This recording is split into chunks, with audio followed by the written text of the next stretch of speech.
ಒಂದು ಅದೇ ನಾನು ಆಗಲೇ ಹೇಳ್ದಾಗೆ ಈ ತಲೆ ಬುರುಡೆ ನಾವು ಓಪನ್ ಮಾಡೋದಕ್ಕೆ ಒಂದು ವಿಧಾನ ಇರುತ್ತೆ. ಆಗಲೇ ನಾನು ತೋರಿಸ್ಕೊಟ್ಟೆ.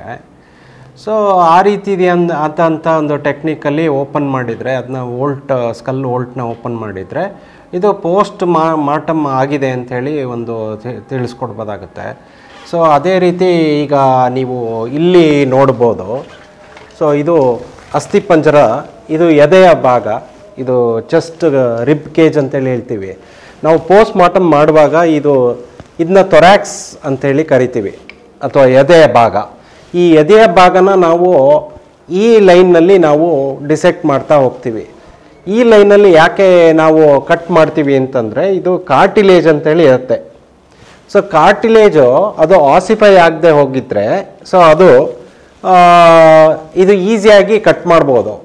ಸೊ ಅದೇ ರೀತಿ ಈ ಮೂಳೆನ ಕಟ್ ಮಾಡೋದು ಕನ್ನಡ ಮ್ಯಾಟ್ರಿಮೋನಿಯಲ್ಲಿ ಹೇರಾಳವಾದ ಚಾಯ್ಸ್ ಇದೆ. ಲಕ್ಷಾಂತರ ಜನರಿಗೆ ನಮ್ಮ ಕನ್ನಡ ಮ್ಯಾಟ್ರಿಮೋನಿ ಮೂಲಕ ಮದುವೆ ಆಗಿದೆ. ಇದಕ್ಕಿಂತ ಬೇರೇನ್ ಬೇಕು? ಕನ್ನಡಿಗರ ನಂಬರ್ 1 ಚಾಯ್ಸ್ ಕನ್ನಡ ಮ್ಯಾಟ್ರಿಮೋನಿ.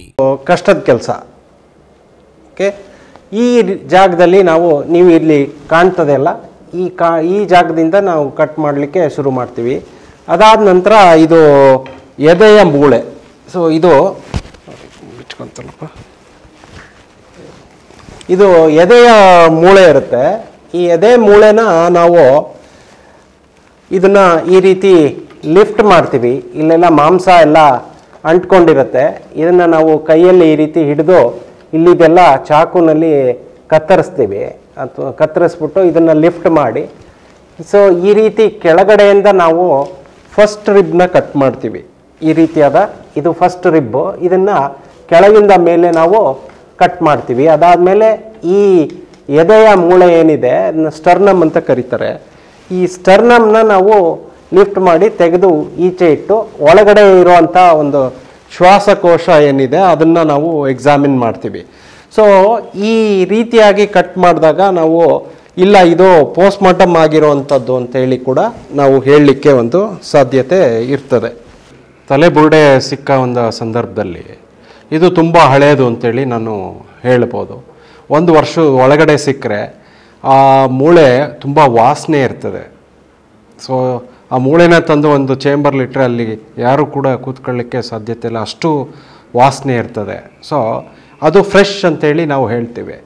ಇದು old bone, because it is ನಾವು ಮ್ಯೂಸಿಯಮಲ್ಲಿ ಇಟ್ಟಂಥ ಮತ್ತು ಮಕ್ಕಳಿಗೆ ಕಲಿಸ್ಲಿಕ್ಕೆ ಬೇಕಾದಂಥ ಒಂದು ಪದಾರ್ಥ ಅಥವಾ ಮೆಟೀರಿಯಲ್ ಆಗಿ ಇದನ್ನು ಯೂಸ್ ಮಾಡ್ತಾ ಇದ್ದೀವಿ. ಇದಕ್ಕೆ ಅವಾಗವಾಗ ವಾರ್ನಿಷ್ ಮಾಡಿ ನಾವು ನೀಟಾಗಿ ಇಟ್ಟಿರ್ತೀವಿ. ಹಾಗಾಗಿ ಇದಕ್ಕೆ ವಾಸನೆ ಇರೋದಿಲ್ಲ. ಒಂದು ವರ್ಷದೊಳಗಡೆ ಇದ್ದರೆ ಕೆಲವೊಮ್ಮೆ ಏನಾಗುತ್ತೆ ಅಂದರೆ ಈ ಮಸಲ್ ಇರೋದ್ರಿಂದ ತಲೆ ಬುರುಡೆ ಮೇಲೆ ಮತ್ತು ಸಾಫ್ಟ್ ಟಿಶ್ಯೂ ಮಸಲ್ಲು ಮತ್ತು ಲಿಗಮೆಂಟ್ಸ್ ಎಲ್ಲ ಇರ್ತದೆ, ಅದೆಲ್ಲ ಸ್ವಲ್ಪ ಅಟ್ಯಾಚ್ಮೆಂಟು ಅಲ್ಲಲ್ಲಿಯೇ ಒಂದು ರೀತಿಯಾಗಿ ಕಾಣ್ಬೋದಾಗತ್ತೆ ಒಂದು. ಸೊ ಅದಾದ ನಂತರ ನಾವು ಫ್ರೆಶ್ ಅಥವಾ ಓಲ್ಡ್ ಅಂತೇಳಿ ಹೇಳ್ಬೋದು. ಹೌ ಓಲ್ಡ್ ಇಟ್ ಈಸ್ ಅನ್ನೋದಕ್ಕೆ ನಾವು ಆಗಲೇ ಹೇಳಿದೆ, if it belongs to archaeological remains ಅನ್ನೋದಾದರೆ ಕಾರ್ಬನ್ ಡೇಟಿಂಗ್ ಮಾಡಬೇಕು ಅಂತೇಳಿ ನಾನು ಹೇಳಿದೆ.